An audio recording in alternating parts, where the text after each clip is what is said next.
You mentioned the case of Lebanon, which again is one of the main problems. I assume tomorrow they're going to talk about Lebanon. They're going to talk a lot about Lebanon because on one side you see the United States accepts by signing the MOU the sovereignty of Lebanon. On the other hand, you see they're bringing the Lebanese government and Israelis together to sign an agreement which legitimizes the Israeli occupation of Lebanon.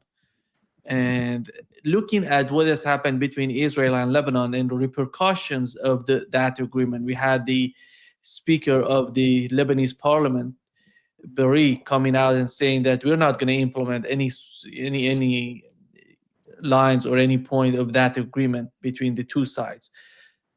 When it comes to the implementation of the agreement, how do you see that happening in Lebanon legally? Is that possible for the government to force it on the society, on the people in Lebanon, or there has to be some sort of ratifications in the parliament? According to the newspaper An-Nahar, that is a Christian newspaper, anti-Hezbollah and very close to the government and the Americans, it says that actually the Shia in Lebanon represent 31.6%, followed by the Sunni and then the Christians. If the majority of the Shia, part of the Christians, the Druze, are against this agreement, because the Druze leader Wali Jumblat said he is against it, and we have several Christian parties like Suleiman Frangieh and like other groups who expressed themselves against this, there is no way the government can impose it on the population. The Lebanese army said, I will not clash with the people, and I am not going to become police for the Israelis, because actually the framework agreement is a humiliation for the Lebanese army. It puts the Lebanese army under the control of the Americans, the only friend of Israel. This is what Vice President Vance said.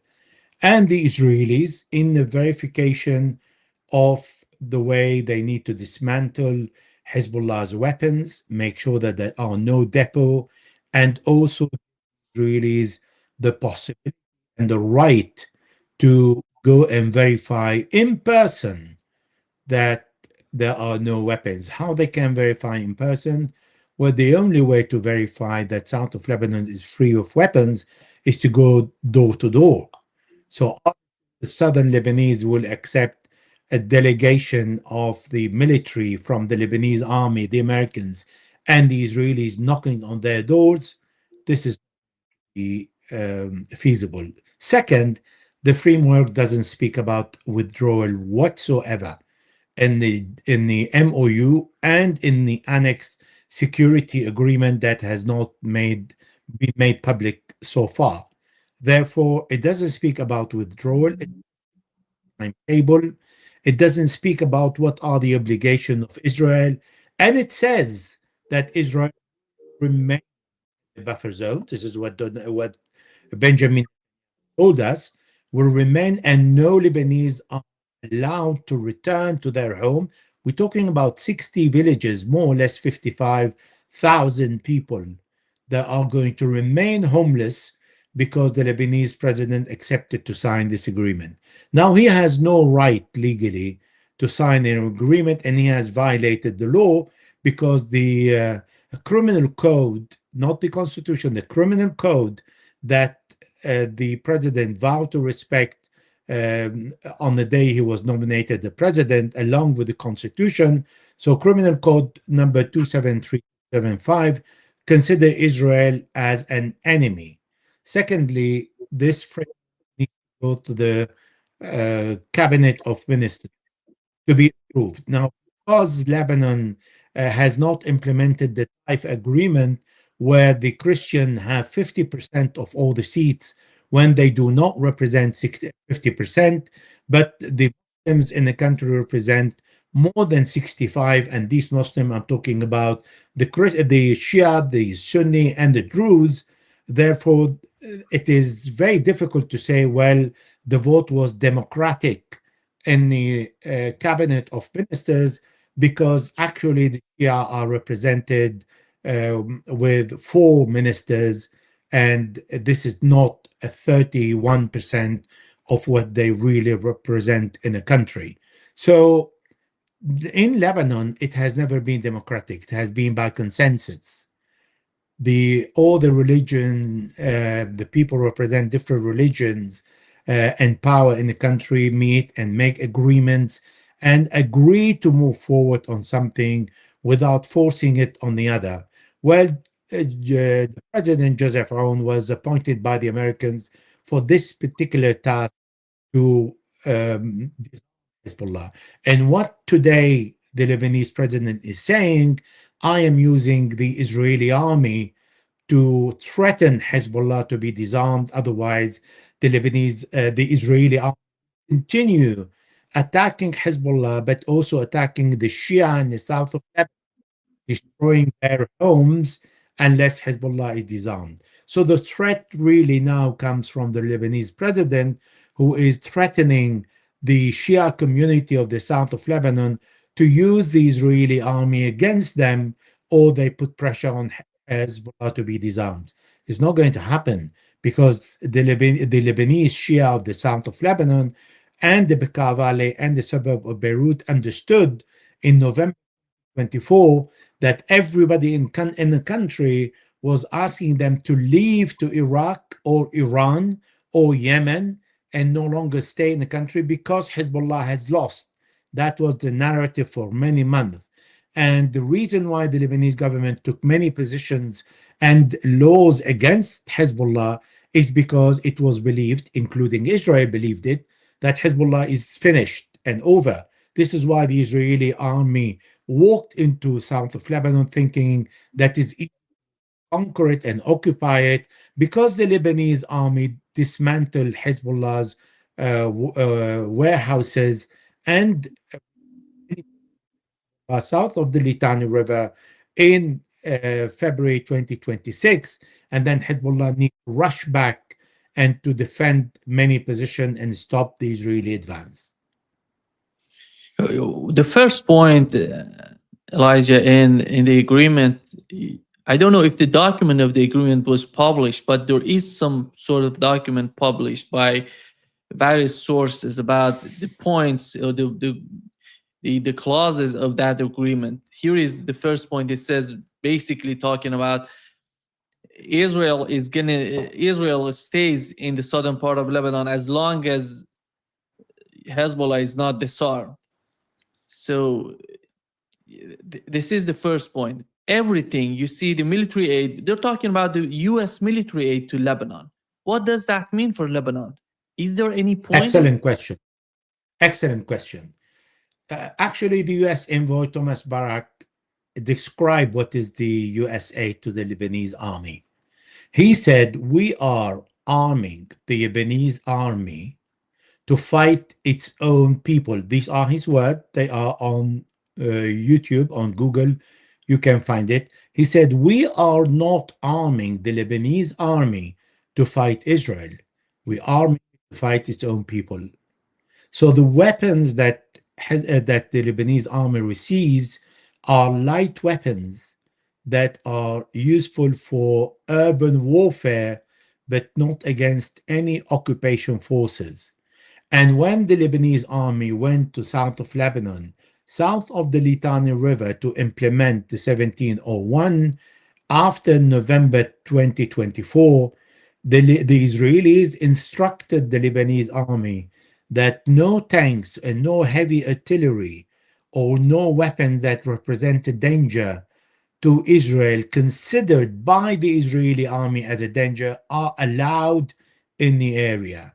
So it is the Israeli army that dictates what kind of weapon the Lebanese army can have in the area of the south of Lebanon, under the control, in theory, of the Lebanese government as part of the Lebanese territory.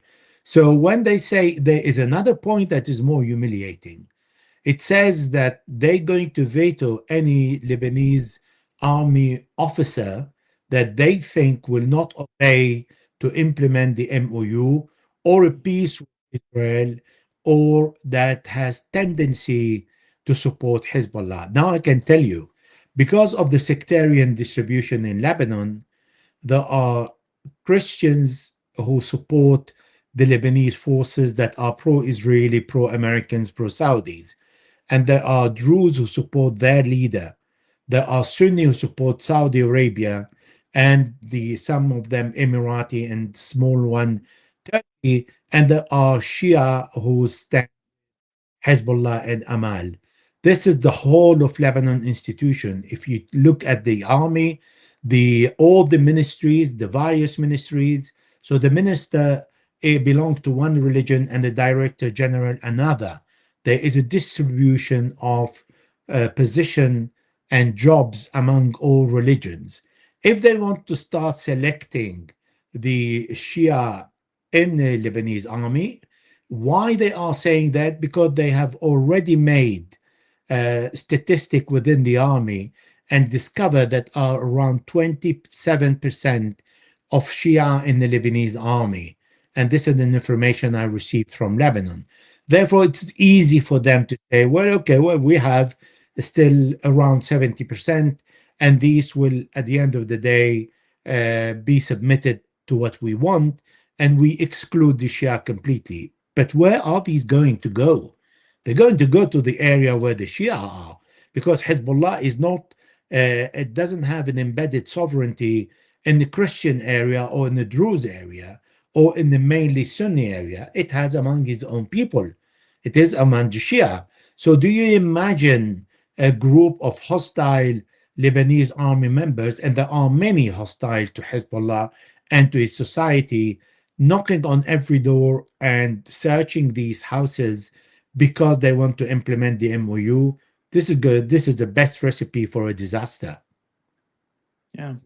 The other point, Elijah, is the way that Lebanese government agreed with the United States to jointly commit to financially strangling any group tied to the acts of resistance, to the resistance. Basically, they're agreeing with the United States to go after Hezbollah.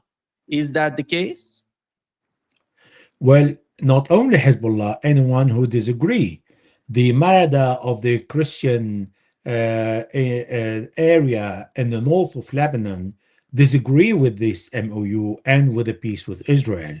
There are various Sunni groups, Jama'ah al-Islamiyah and others, who disagree with this MOU, doesn't accept it. And there are the Druze who stand against it. But what is more serious and dangerous are 2 points. First, no money can arrive to Lebanon to reconstruct Lebanon without the approval of the Lebanese government. And the second, more damaging, is that the Lebanese president can ask the support of any Arab or international forces to come and implement the MOU. Now that needs a bit more attention, if I may. But up to you to discuss. You mean the MOU between Israel and Lebanon? Yes. Okay. Do you want me to explain that? Yeah, go ahead. Okay, so if we look at the history of Lebanon, in 1958, President Camille Chamoun called the Marines. There were 14,000 Marines intervening in Lebanon just for him to have a second mandate. In 1976, President Frangieh and former President Chamoun and another person, Pierre Gemayel, Pierre Gemayel, asked the intervention of the Syrian in Lebanon, 1976. In 1982, Bashir Gemayel asked the intervention of the Israelis in Lebanon. And now Joseph Aoun is saying, well, I have the right to ask anyone. That coincides with what Donald Trump told us, well, Syria is ready to go to Lebanon and eliminate Hezbollah.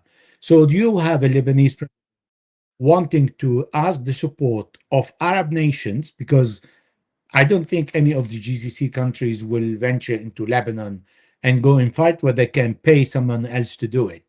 If we exclude these Arab countries, you don't have Iraq or Jordan doing it. The only volunteering here with the grudge against Hezbollah is Syria, but Syria has already received the Hezbollah's weapons in during the war between 2011 and 2023-24. So they understand going against Hezbollah what it means. However, I have to see if Turkey will be happy with a few engines from the United States to unleash the Syrian and to go and create another front by advancing into Lebanon and the Lebanese president asking a foreign force to come into Lebanon. But it seems the overnight president never learned a lesson. But asking foreign forces, I don't see the Americans landing in Lebanon. They've done that in 1983, and 241 soldiers and officers returned in a black bag, and I don't think they will do it again. So asking the Israeli to do the job, they're not that stupid.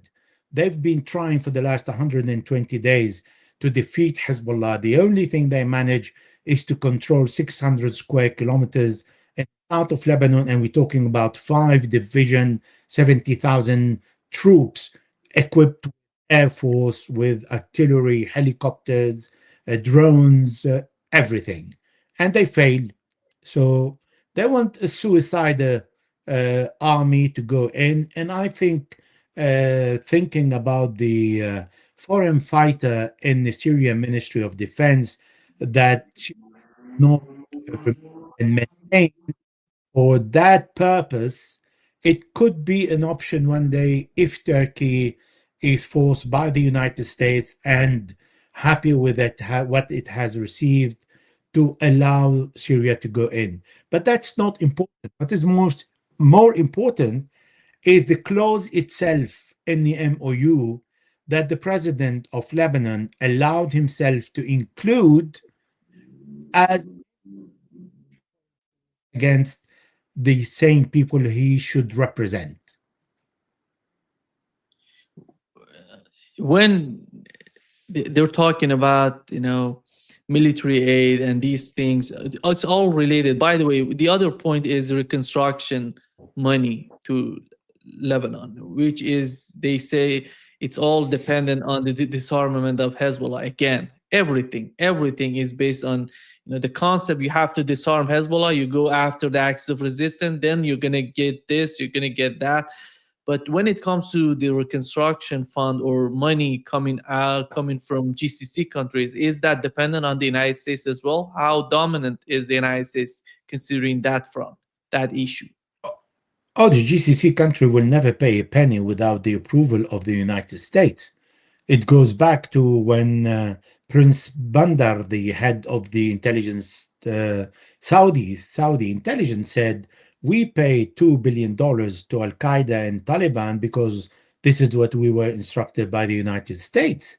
Qatar paid money to Hamas following Benjamin Netanyahu's request 2018 with the US approval and request. The GCC countries will not pay money without the full approval of the US, and the US is really in this MOU, along with the Israelis, are saying to the Lebanese citizens, you will remain homeless unless we agree on, and we can verify. That's even more serious, because how do you verify? It's exactly same terminology. It's the same book the Israeli brings out always. 1992, 1993, the Oslo Agreement. Until today, the Israelis did not verify yet if the Palestinians in the West Bank represent a danger to Israel, to Israel national security or not. And this is why out of 22% of the land of Palestine in the West Bank, today there are less than 9%. And they still need to verify. I think they will verify when all the Palestinians will be kicked out toward Jordan or any other country, And then when there is no more any Palestinian in the West Bank, this is where the Israeli can verify whether they are planning to do the same thing in the south of Lebanon, because we hear Benjamin Netanyahu and his government saying we will not withdraw from the buffer zone. And this is where Iran is saying, I don't care about your deal with Lebanon. None of my concerns. I have paragraph 1, no fighting in Lebanon, and Americans violated this point because they are still fighting Lebanon. The Israeli continue killing Lebanese. They've killed 7 in 2 days, and they still destroying homes. And the other point in paragraph 1 is the total sovereignty of the Lebanese territory. This is why the MOU in Lebanon and the MOU between the Americans and the Iranians will never work.